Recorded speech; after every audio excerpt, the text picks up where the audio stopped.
having a really strong SDR or, setter engine, we use those words interchangeably. SDR is sales development rep, setter, it's the same exact thing. But having a really strong setter motion can sometimes be the biggest difference in a company's profitability. And the main reason why is because you're putting new revenue against not new marketing expenses, right? In other words, you're generating more revenue with the leads that you already have and already paid for. And so really, if on the front end with your direct to closer, direct to calendar motion, if you have a 4 or 5x and you can get another 2, 3, 4x from a setter motion, there is no additional cost. So it just is all added profitability. Now, the craziest thing about it, though, is there are so many people that they just don't understand sales development and outbound motions at all. The amount of conversations I've had over the years with people that have told me, Josh, this doesn't work for me. The amount of time, money, effort, energy I've put into it. I've even been at places like that earlier in my career because I just didn't understand the intricacies of it, right? This is a specialized game.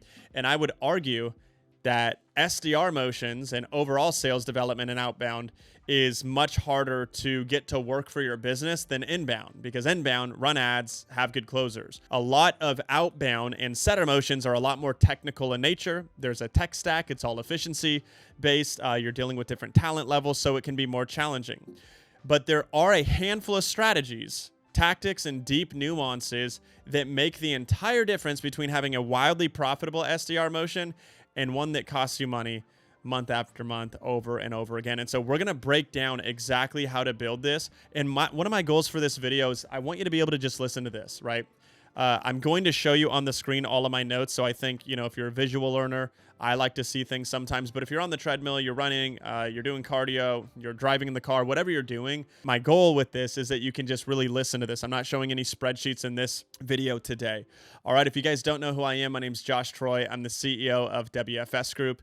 And the goal with this channel and in these videos, we're reporting directly from the trenches to show you what it actually looks like to build and scale 8-figure sales operations and manage high-intensity sales teams. This is not concept or theory or something we looked up and we're testing out.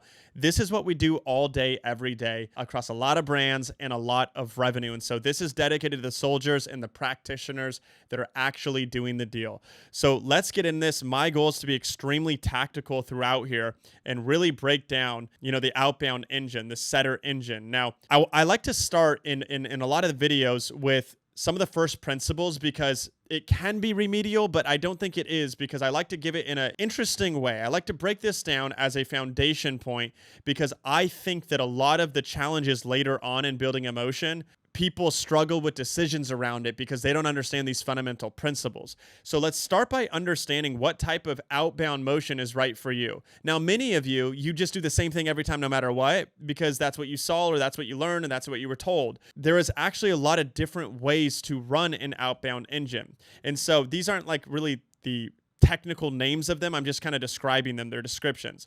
So on one end, think like a B2B type of company. You could talk super high velocity, like mass outreach, cold email, predictive dialers. I had a business where at one point we were sending, I think, 20,000 emails a month, every single month. Now, and some people will listen to that and say, oh, that's nothing. I sent 1 million emails a month, right? Or hundreds of thousands of emails a month. So that's very, very high velocity. That's mass outreach. So I'm gonna share the different use cases and when you would want to apply this, but or how to think about when to apply it. But that's mass outreach. That's cold email. You have to leverage automation. You'll never be able to get like personalization, true personalization, or be able to get there manually in a way that makes sense to economics. Of course, you could just always hire a bunch of headcount, but that's going to break the model economically. The second is what I just call high velocity. That's like the main common motion that info product and coaching businesses would want to run. It is high velocity. It is high volume. You need high output, but it's not tens of thousands of emails a month. It's all based on a setter, and it's based on their capacity, which I'll break down in a second. The next kind of move down is going to be personalization at scale. And I do the quotes like that because you can't really personalize at scale. And it's not really, it depends on the definition of scale, I suppose, too. But this is kind of the standard B2B play. If you notice, like platforms like Outreach.io or SalesLoft, or even, there's sequences in HubSpot, There's all different platforms for this. It's built for personalization. It's built for a more manual custom cadence. So you'd have all your touch points. It's meant for like an omni-channel approach. You have your calls, you have your emails that they're customizing manually. You don't usually have text as much in B2B. You'll have LinkedIn. So you have all these motions where the point is to make it feel more personalized because it works better for penetration in this industry, and it's not going to be as high velocity. And then on the other end of the spectrum, you'd have hyper personalization, which would even go to the point of what we call ABM, right? Account-based marketing. Now, account-based marketing, it's exactly how it sounds. It's when you literally would have like a whole campaign for one client, a top tier client that's, you know, multiple 6 figures or 7-figure clients, I suppose 8 figures in some industries. And you would have entire efforts from marketing and sales geared just towards them. So the whole campaign, the whole sequence, marketing collateral, sometimes even videos, landing pages, it's all catered towards that one client. So how do you determine which is right for you? And I kind of shared some of it as I was explaining those. The first two are the most important here. Number one is the TAM, the total addressable market, right? Or target addressable market, same thing. So the TAM is really important. Because in ABM, as an example, the reason they do that is because there's a very low volume of them. The second is the second one here is economics.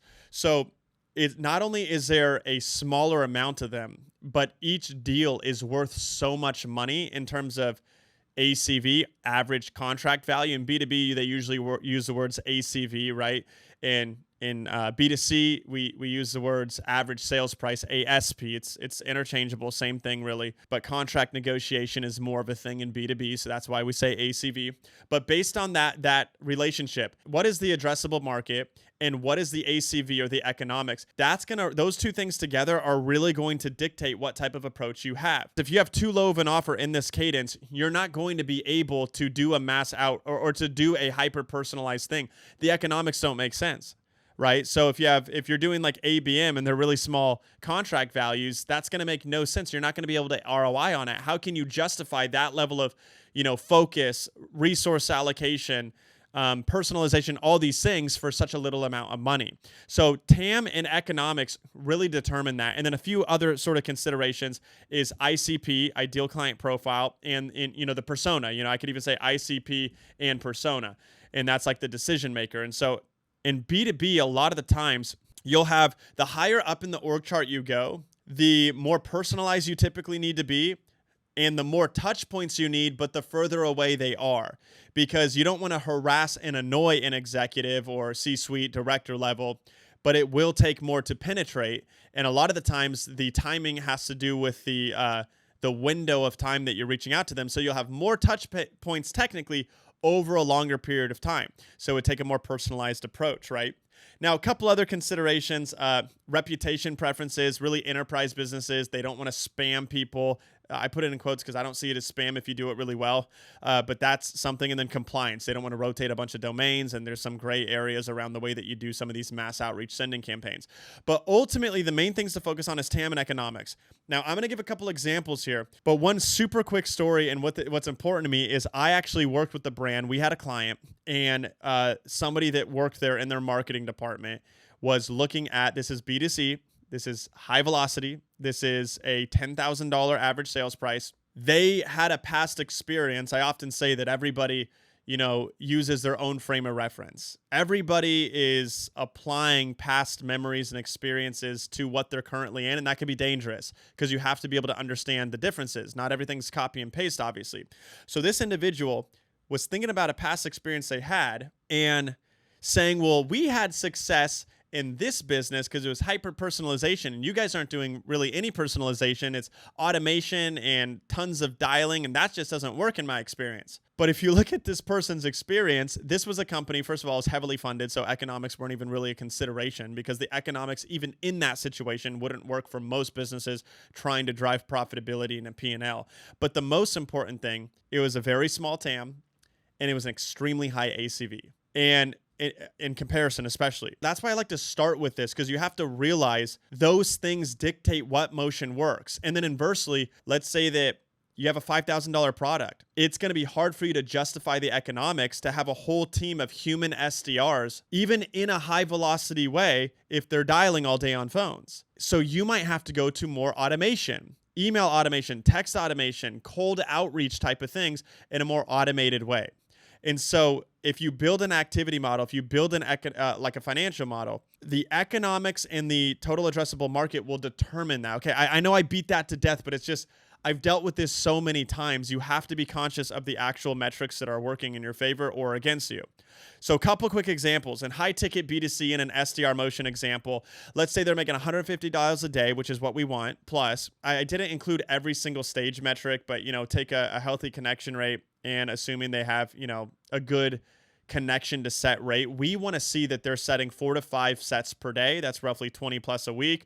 4 to 5 of those close each week, considering a really high show up rate from setters and 25% close rate, and a $10,000 ASP, that would be $100,000 a month in revenue per rep per month. Now, even just think about the economics and why it works. A lot of people in this industry, they'll pay setters 5-6%, somewhere around there. Well, if you think about that, if you want a setter to make $5 or $6 grand a month, it makes perfect sense that these would be your metrics, right?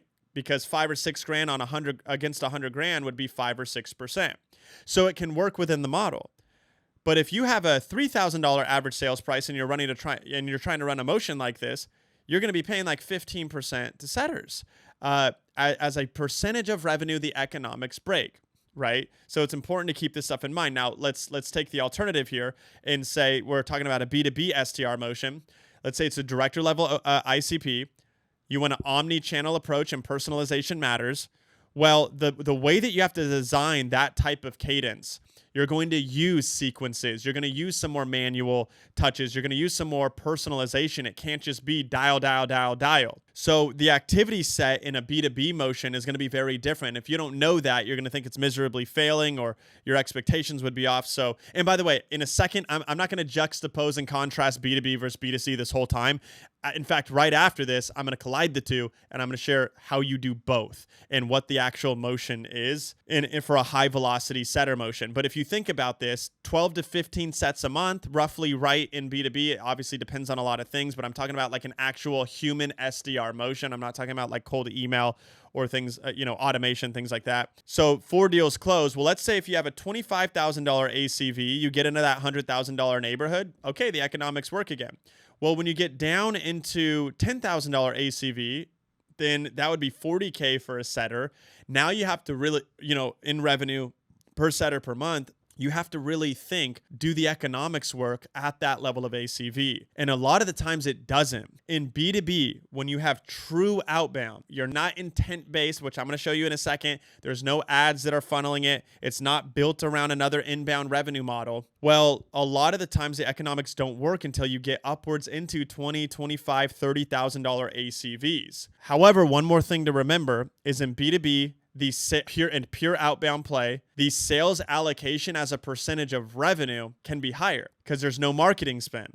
So let's say that you're going for just say a 5x ROAS return on ad spend, then your marketing cost would be 20% of the revenue, right? 5x ROAS, so the revenue is 5 times the marketing cost, 5 times 20%. Well, if you don't have that marketing cost based on a pure outbound motion that you have, technically speaking, you could allocate 20% more to sales in sales allocation department, commission, setters, etc., than you would in an inbound motion. So you can make lower revenue per rep metrics, if I'm saying that right, work because of that fact. You have more gross margin to play with. But nonetheless, it's really important to think about the economics, because if I'm somebody that has a $5,000 to $10,000 program, maybe $15,000, it depends again on the TAM and the decision-making process, and it depends on these other things. I'm probably only going to have an option. If I'm B2B, I'm only going to have an option to do mass outreach, cold email. I can't build a whole team because the economics won't justify it. This is why I've had a lot of people say, Josh, my B2B motion isn't working. First question I ask, how much is your product? How much is your offer? They tell me, yeah, of course it's not going to work, dude. You'd have to have like unrealistic sales performance and conversion metrics to make those numbers work. The economics matters. Anyways, moving on. So here's what I want to talk about next that will collide the two worlds. And this is what I love the most. This is what we do all day long for B2C high ticket info product coaches. And this is what B2B, this is the solution that we're bringing to B2B and high ticket SaaS companies to tilt the economics in their favor, to completely skew the activity model in a way that can work even at lower average sales prices like $10,000, $15,000. And even if you have high average sales or high average contract values, this is still one of the best ways to get revenue faster and really jumpstart an outbound motion. And this is what we call curated outbound. You know, normal outbound, especially like in B2B, you're pulling lists, you're getting data, you're building ICPs, you're building these sequence, it's mass outreach, they have no idea who you are, etc. Curated outbound is just basically pairing demand gen with an SDR motion. You are creating that initial opt-in or intent. Now, sometimes we refer to it as warm dialing in info products and coaching, you know, in the online direct response space. It's not that all the leads are warm, but we call it warm because they triggered something to basically expect your call.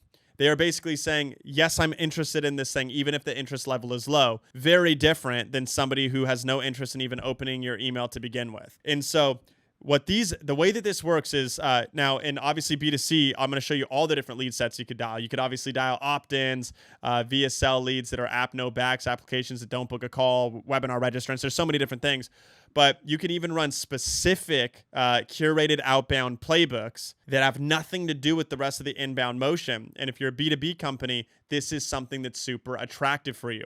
You could run lead magnet campaigns, just running to a really valuable download, lead forms or meta forms, free resources. You could do on-demand demos. So they schedule a free demo. They have to opt in and your SDRs are dialing. Now, what this allows you to do is capture emails, capture leads that have some level of intent, a much higher level of intent. You also change lead velocity because now you can dial up ad spend and it's very cost effective because some of these opt-ins are $3 to $5 each. And so if you can do that, you drive up ad spend. Now you have, some intent. They're, way higher connections rates, way better metrics in an activity model, and it opens up the TAM. Technically speaking, obviously, if you have a small TAM overall, then that wouldn't affect it. But it changes the activity model and the overall economics. Now you can deploy this motion again. So like I said, in traditional B2B motions, you'll need higher touchpoint sequences over longer periods of time because it's harder to penetrate decision makers, and timing is a big part of it. Yes, even with intent tools and deep data and all these things. Nothing compares to speed to lead of when someone just took a fresh action that indicates intent.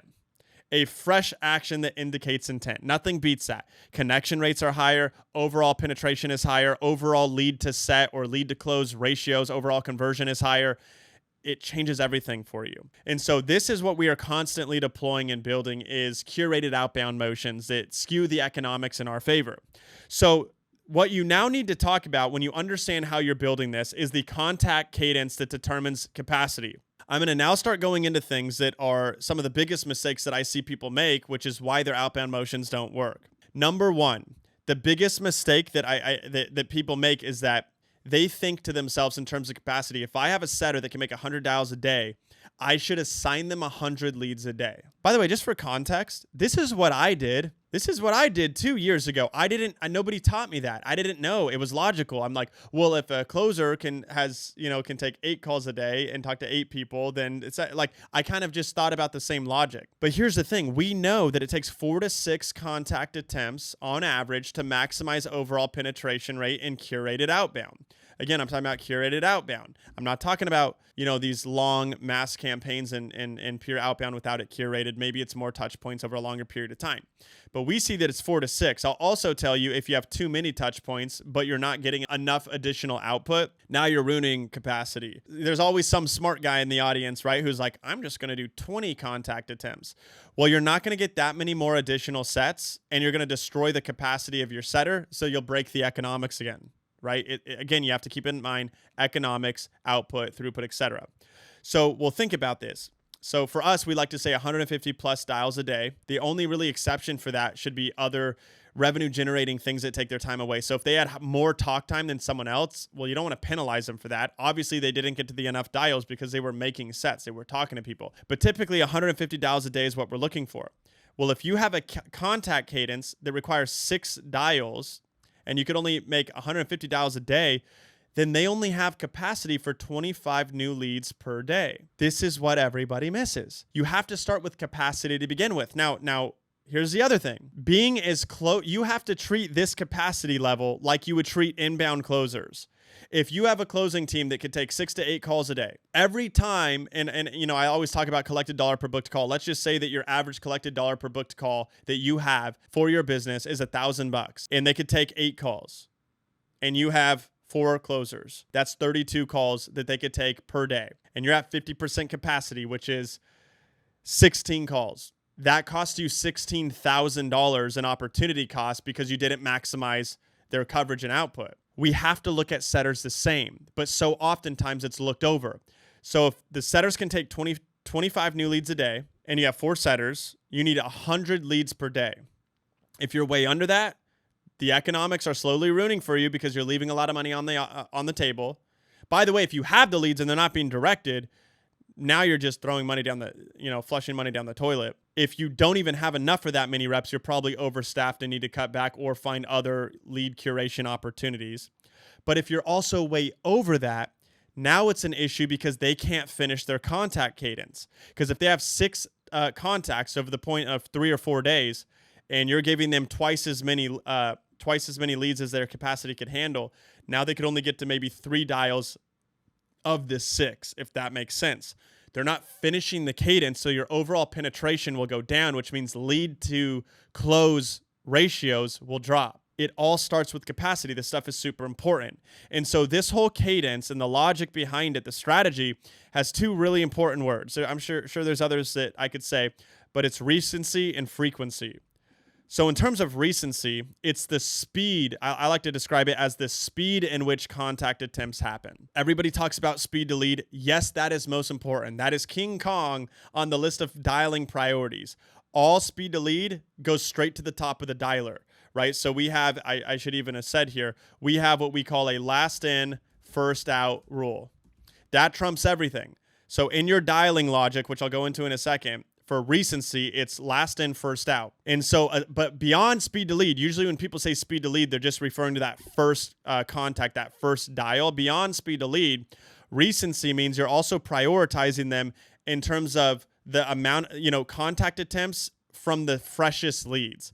So said differently, I want to call the leads that were called once that came in yesterday before I call the people that were called twice that came in the day before, because you'll have higher penetration, higher connection rates, the more recent they are. So all the dialing logic revolves around speed to lead and recency. That's how they're all prioritized. The second thing is frequency, which, so again, recency is the speed in which the contact attempts happen. Frequency is the total number of contact attempts. So if we're trying to contact them 6 times over the course of 3 to 4 days, that would be the frequency in the contact cadence. And your dialing logic has to actually represent that. So I'll break this down right here. So if this is your contact cadence and your dialing logic, what we typically do somewhere roughly around here is 6 dials over the first 3 to 4 days. Now, in this high velocity curated outbound motion that I'm telling you we use for B2C and B2B, this is a great play for high ticket SaaS companies that could get quicker results. All the texts and the emails are engagement based, meaning that they're designed for a response. This is not marketing emails. That is a massive mistake I see companies make. They try to make all their automations like, hey, how's it going? A little bit more about ourselves, blah, blah, blah. Here's a story. Here's a link. Get rid of all of that. This is engagement based. It needs to be sent on behalf of the setters. It should come from them, in the way that you set up your configuration, and it should mimic a real conversation with the ultimate goal being to yield a response. All the texts and emails are automated in this sequence. Still, they have a ton of touch points over these first 3 to 4 days, but they don't have to do any of it manually. When someone responds, the SDR takes over. So they're focused all on the dialing. And then what we have in their day in the life, in their position playbook, they have certain times throughout the day where they're clearing their text inbox. So they're dialing all day long. When responses are happening, they take over, they clear their inbox, they go back to dialing, right? And we have certain time frames in which we break it up because we want to prioritize speed to lead most of the day, which means they have to live in the dialer. So if you think about this, multiple texts, multiple emails, 6 dials over the course of the first 3 to 4 days. And by the way, those are their strategy in that. A couple strategic contacts day 1, a couple day 2, one the 3rd day, one the 4th day. Like we mix it around. Maybe you skip a day, then you have 2 again, then they close them out. So you have this strategic cadence. How do you know, or how do your setters know how to contact all of these leads and when? Where are they at in the cadence? How do you prioritize them throughout the day? While, by the way, I want to add, while also hitting the proper volume. Remember, it's high velocity and we want to keep speed to lead. In other words, it's impossible. You cannot do this very, very well manually. So you have to take out all the critical thinking in the setter motion, especially to hit really good metrics at scale. And so, because here's another thing is that sometimes people have one really good person that they've trained for so long and they put so much energy into it who could try to emulate this manually. Still very clunky. I literally met a setter the other day who was doing this on their calendar. And every time they called somebody, if they didn't have success, they would manually move that lead from this day to the next day. And they would do that for 4 or 5 days and keep in mind how many contacts. It was a mess. And they did it in Google Calendar. They had some success. Try to scale that. So what I used to do is priority buckets, I would call them in the CRM. So, and there's multiple people I know that do this. It's smart lists, smart views, filters.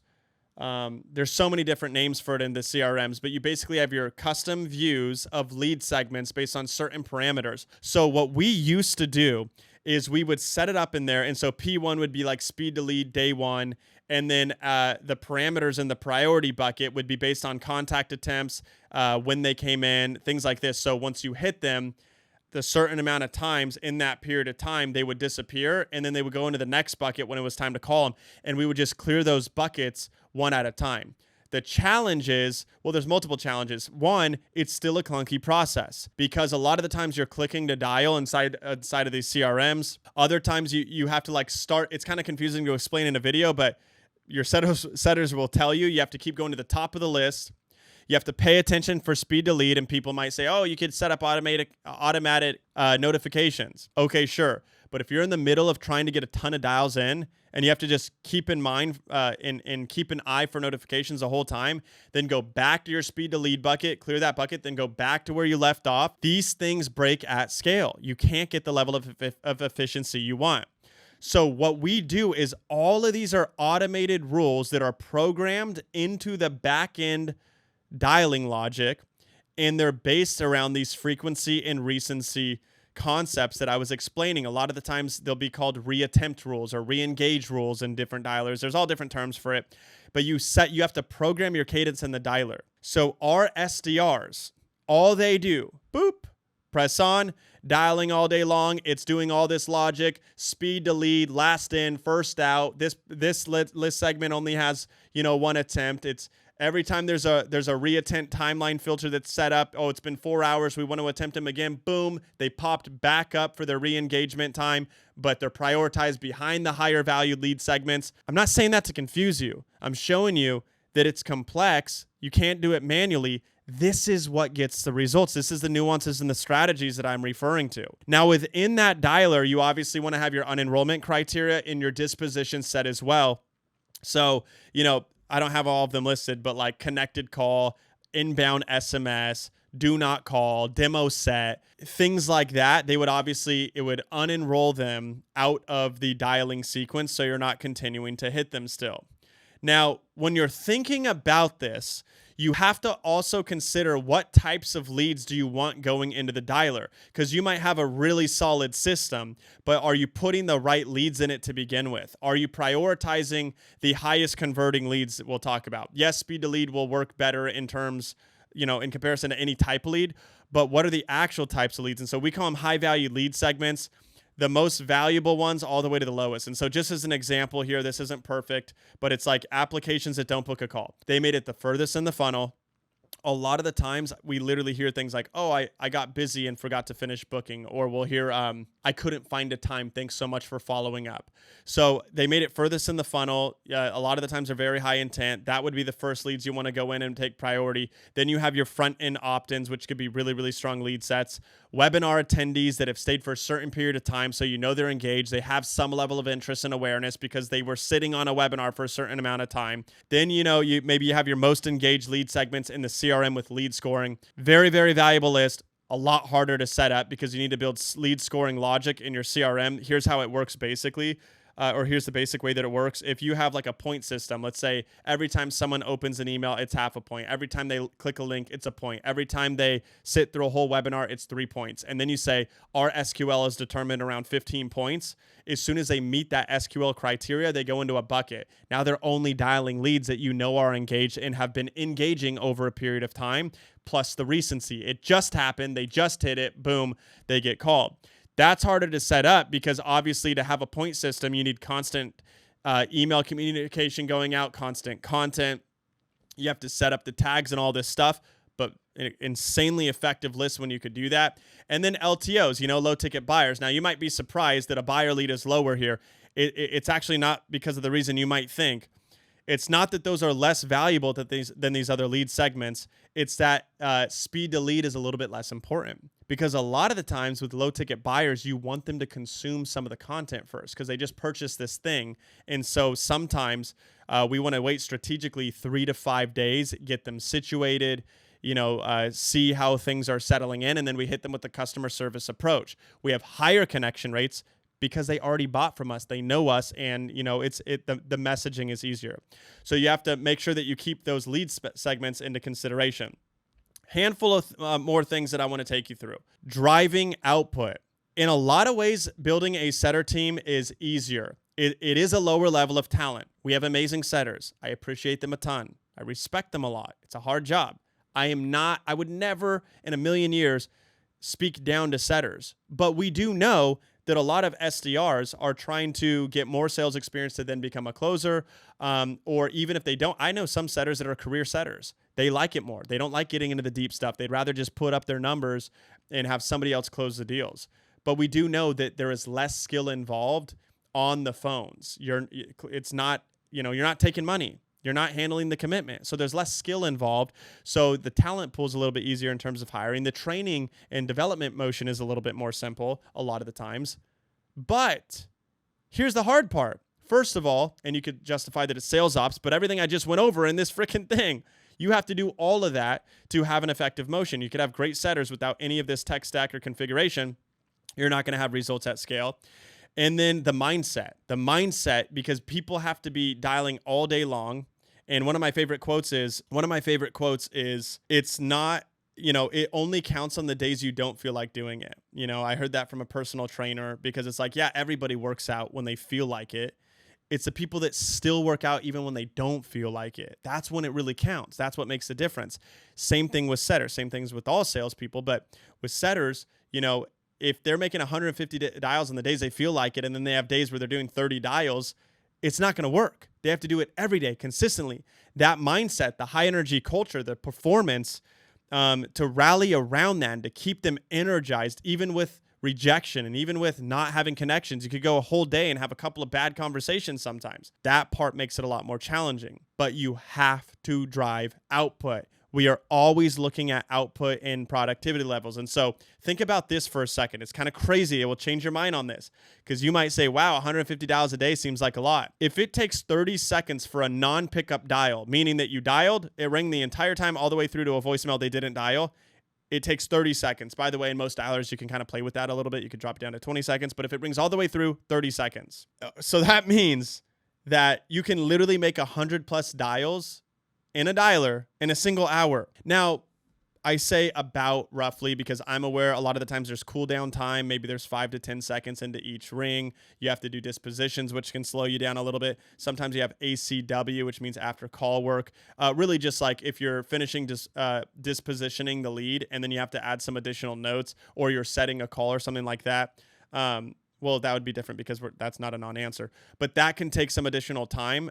But generally speaking, let's round up and double it. a couple hours to make over 100 dials. What are they doing with the rest of their day? So you really have to make sure they're hitting this output. The economics, again, setter motions do not work with the wrong capacity, so the wrong contact cadence, the wrong lead flow, all those things, and with the wrong output, right? If they're not making that many dials, the economics are not going to skew in your favor. So if they're spending a couple hours on dialing, couple hours of talk time, couple hours of CRM and clearing text inbox, you still have leftover time for training, syncs, etc. Obviously, I build our capacity or our activity models off a 7-hour day. And actually, realistically, I like to look at it against 6.5 hours because you're not going to be efficient every minute of the day. And maybe there's a break in there, obviously. But you do want to get as close to that as possible. 6.5 hours of revenue generating activity. And so let's end with some best practices now on the actual call. 2 majorly powerful sections to end this. And by the way, guys, I should have said this earlier, but if you're listening to this and you're like, wow, that's a massive breakthrough, I'm going to go implement it.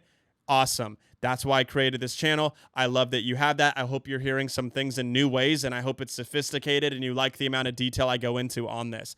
But you might also be listening to this and saying, wow, I'm not going to do that. I want this guy to do it for me. If you're a high-ticket info product coaching or SaaS business, reach out to me. I would love to install these different playbooks and build the entire motion and manage it for you. Because it is highly technical and there is a lot to it. But I want to go over now the finishing up with some of these principles of how to actually handle these calls, because I have seen from personal experience, even when you have all those right things set up that I just went over, I've seen that the calls still aren't converting. They're getting the dialing outputs. A lot of the times they're even getting the sets and they're not getting the revenue from it. So let me just rattle through these. A setter on calls should be conducting a deep discovery. They should be spending a lot of their time on model and solution awareness. Really, really important. So there's 2 types of lead quality. Think about it like this. I always say there's 2 components to lead quality, rather. Financial capability and levels of interest and awareness, right? You could be a billionaire, but if you don't have an interest or know what you're selling, are they really a qualified lead? That tells us there's more to lead quality. Well, the setter's not going to be able to put money in their pocket, but they can absolutely impact level of awareness and interest. So the other thing I love about setter motions is set calls can be your most qualified leads. And you need to train your closers, by the way, on the mindset for that. You have to really get them to understand that they should show appreciation and respect for the setters because those can be their best leads. It's true. Warmer leads, higher levels of interest and awareness. They've been pre-screened and qualified. They've already been taken through a discovery. There's already been interest built around the model itself. The show-up rate will be higher as a result of these things. So the close rate will be higher as a result of these things. More money for everyone involved. So the setter really needs to be focused on model and solution awareness on those calls. Screening and qualifying, and then the call is always the solution to what they need. The setters need to develop a muscle, a skill set, if you will, to not interrogate people and be like, perfect, let me put you on a closer's calendar. You need to do it in a way that you give yourself the gift of curiosity. You're genuinely intrigued. You're interested. You're coming from a place of service. You're making it a valuable discovery, not a selfish one where they don't learn anything about the program. They don't learn anything about your offer. You didn't build any expertise or authority. So they just think that you're there extracting information the whole time. And that you can't do that. You need to make it seem very valuable. And then as a result of that, you're servicing them by offering them another call with a program advisor or an account executive. That is the strategy here. This makes a ton of sense to me. At this point in time, I have a pretty high level of confidence that we could potentially help you. I want to get you with Sage. He has like the most technical knowledge on the team based on some of the things you mentioned around XYZ. I think that's probably what you'd care about the most right now. And so I'd like to pair you with him. I'm looking at his calendar right now. I could probably squeeze you in at about 9 a.m. PST, it looks like, on his calendar tomorrow. Would you want me to do that for you? Think about the difference just in the positioning of offering the call, coming from a place of service, showing them how valuable that is, and not just question, I'll throw you on a call that they don't show up to, right? So I'm not going to go super deep in like a sales training video right now, but let me know in the comments or reach out to me. I would like to know if that's something that you guys would want and be interested in. Anchor all the value to the call. If you don't make that call, the closing call or the demo, if you don't show them and express to them how much value will be on that call to get all their questions answered, to show them deeper what the solution could be like, they're not going to have an interest to show up there.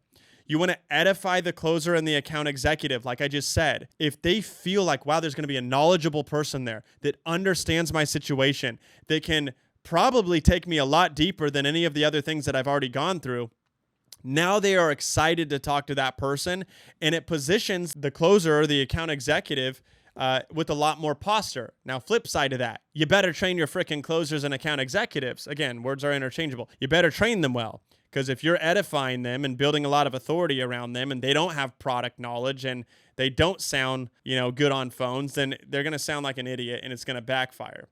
Speed to sale. When you, speed to lead, we talk about recency, all these things. It's a concept called peak interest and interest deterioration. The further away they get from that initial opt-in, that peak interest, where you were able to take them in peak buying state, the further they get away from that, it quickly dissipates, and then they fall out of it. So one of the funniest things I always see is like somebody had an amazing set and they didn't close, and people wonder why. We look into it. They set them 10 days out. The person didn't even show up, or they showed up, they don't even remember what the thing was about. So you want to try to schedule these in the first 24 to 48 hours, okay? Then commitment to content. Again, you want to impact levels of interest and awareness. You have to tie them down with some valuable resources, content that they can consume, a pre-call asset, and you have to get their buy-in on that. Here's what you don't want to do. I have some homework. Make sure you watch that before you show up to the call. You don't want to do that. First of all, everybody hates the word homework. They have nightmares about it still to this day usually. So you want to frame it more as, listen, the other thing that I want to share with you, probably the most important thing, honestly, that you could do leaving this call, watch this video. You'll see it's going to answer probably 90% of some of the questions that were coming up on this call in a lot more detail. You'll really understand how we get you, how we work with people to get you to insert desired state. And then what I find is you're going to really appreciate the way we do things, and that's going to be super, super helpful in letting you know what we're all about. But then on the call with so-and-so, remember how I was telling you he has a lot more technical detail? You can dive a lot deeper on the things that are actually personal to you. So I just find it's a lot more of a productive call, and we could serve you a lot better. Imagine selling it like that. By the way, when I say technical detail, that's one example. That's not what we say every time. That's one example based on something a prospect would have said. And so you have to get their commitment to them in a way that's valuable to them, not in a way that you're saying, do your homework. Nobody cares about that. And then you want to have a really strong handoff process where it's a white glove. They're introducing them to the closer, and making that transition so no one falls through the cracks. They hand it off on text or email. They notify the closer on Slack, take over, boom, seamless. Now the mistakes, I'm going to end with this. The mistakes on the closer calls, 3 main ones. The closer either completely ignores that a setter even existed, so they start from zero. Like they don't even acknowledge a setter call happened. You know how annoying that is for a prospect that spent 20 to 30 minutes already on a call, and you treat them like a normal inbound lead and you start from zero? Very frustrated. They think you don't care. You weren't listening. This is a waste of time. Why am I answering these things again? The second thing that's a big mistake is they acknowledge the setter call, but then it's still completely repetitive. So it's like, okay, they did acknowledge the call, but they still started from zero basically. And the third thing, which is the opposite of that, they fully acknowledge the setter call, so they just immediately transition into pitching. You have to bring those things back up from the setter call. I don't know why I said that in such a visceral way. Anyways, you have to bring those things back up, take them back to that peak buying state, in that emotional state, or just that general state of interest that they were in when they made the decision to continue the sales process. And so you don't just go into pitching. That's ineffective. So what we call our S2C framework that we train on, this is for the closers, the AEs, what we train on, it's called a S2C framework. It stands for setter to closer. Really strong handoff process. They're prepared for the call because they read all of the actual notes that the setter gives them. By the way, the setters take notes a certain way too. Doesn't matter where they live, doesn't matter what sometimes notes are really, really boring. What influences a buying decision? have that information there. What were the main pain points? What were the main core desires? Things like this. Now, you could have some rapport builders, but you got to focus on the things that matter. When the closer gets on that call, they're going to give them a quick agenda frame. They're going to let them know, hey, I know you talked to Johnny already. I got your notes here. I reviewed your file. I'm really caught up to speed. I'm glad you booked this call. I think I really have a good idea of where you're at. You let them know what the call is going to be about. Explain to them, hey, I want to recap some of that. There's a lot to unpack here. I want to go just a little bit deeper here. Some things, it might sound a little bit repetitive. I just want to get a different or a better understanding of those things, if that's all right with you. Once I can kind of get some clarity on that, obviously I'm going to go into, exactly how it would work to look with us, what our engagement might look like, the different levels of service. And then this call's for you. Like, I want to make sure you have everything you need to make an informed decision. I'm going to answer every call that you might have. I just want to show up in the way that I can best for you. Are you good if we start with unpacking some of those things that you went over with Johnny? Yes. Now that I did that, even when I am repetitive, it's okay because I asked for permission. I shared why I'm doing that. I justified it in a respectful way that benefits them. Then you do a targeted discovery. And a discovery by nature is an exploratory question-led process where you're just asking a ton of questions to find the actual gold. Well, if a trained setter already did that for you, they already did a lot of the hard work. Now you do a targeted discovery. On the notes, what are the specific things you want to unpack further? Ask questions, deepen the discovery, expand the gap, amplify desire, get clarity on that. Once you feel they're in the pocket and they're back in that kind of peak interest, peak buying state, now you transition into the pitch. We do what's called a strategic information confirmation, just recapping everything with a little bit of hot sauce to position them to hear the pitch, ask some commitment questions, and then we transition into personalizing the pitch, which is the process of really showing that it's a tailored solution that ties back to their core desires and pain points and everything they shared in the discovery process. All right, so as you probably are feeling, there is a lot to this. There is a lot of things, really. So many different things in building an absolutely prolific, profitable, wildly profitable outbound engine or setter motion. And just so you guys know, like I said, I run an outsourced sales management business. I put all this content out there to help people. And if you could watch these videos and you get the couple nuggets you need and you say, I'm good and I'm on my way, awesome. I'm glad to put the goodwill out there in the market. I'm just take a lot of pride in putting out the most sophisticated sales ops content. And aside from that, for everybody else, it says, this guy knows what he's doing. He's going to move the needle in my business. And I want him to deploy everything he just talked about for me. There should be something in the description. My Instagram is also troy.joshua. You can shoot me a DM there. Of course, there's qualifications. We need to make sure that it makes sense to work together, and we'll go over the engagement and all that. But if you're in high-ticket info product coaching and SaaS or SaaS business, B2B or B2C, and you want us to build you an insanely prolific setter motion or outbound engine, then go ahead and reach out to me. I hope you got a tremendous amount of value in this training, and I hope that it doesn't feel like I created more problems than you had, because it can be overwhelming. I hope that you can see the solutions that do exist, and I hope it shifted your perspective on building a really successful setter motion.